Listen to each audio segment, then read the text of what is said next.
Your lies and denials are nothing but the pitiful cries of the damned. But you, Caleb, he shakes his head back and forth. I expected more of you. What have I told you? If you lack wisdom, your only other option is righteousness.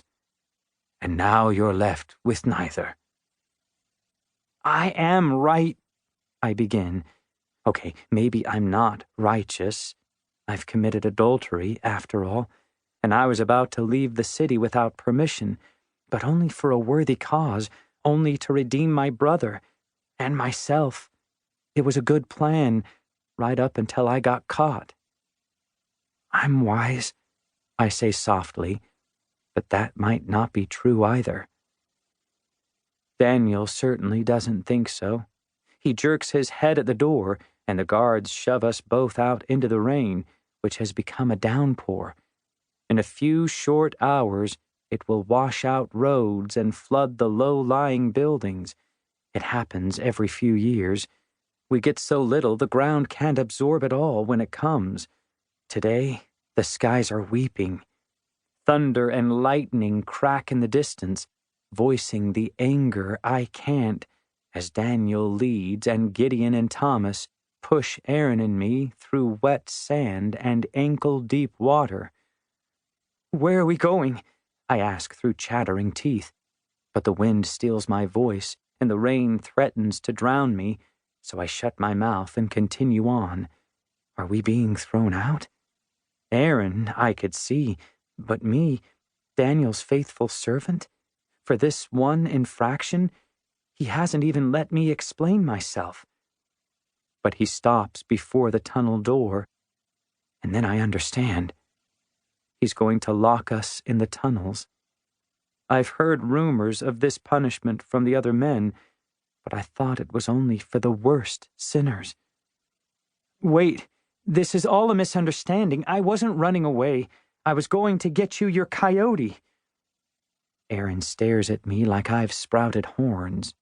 Daniel just ignores me as Thomas rolls back the door and we step into darkness. Water runs through the tunnel like a fast-moving river, splashing over my sandals and numbing my feet. My wet clothes cling to me, offering no relief from the cold air. I long for a fire or the desert sun or even the comfort of my warm bed in my lonely room. Wait here, Daniel orders Gideon. Don't let anyone else in. Or out.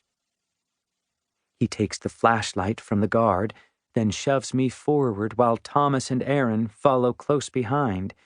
I duck my head low and press my hands against the wall, feeling my way through the darkened space. When we come to the handwriting, I run my fingers over the carvings.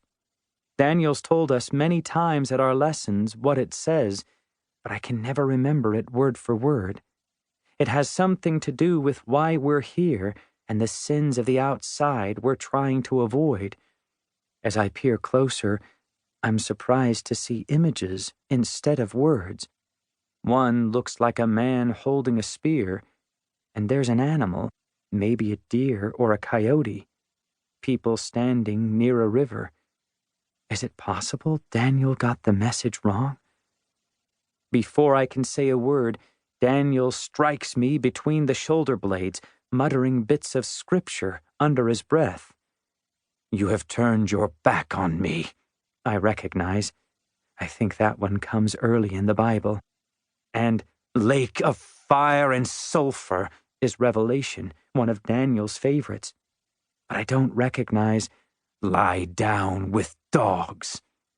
What book is that? He hits me again, and I slip in the ankle-deep water and bang my head against the wall. The Book of Daniel. Spittle hits me in the face. You want to drive? He asks. So be it.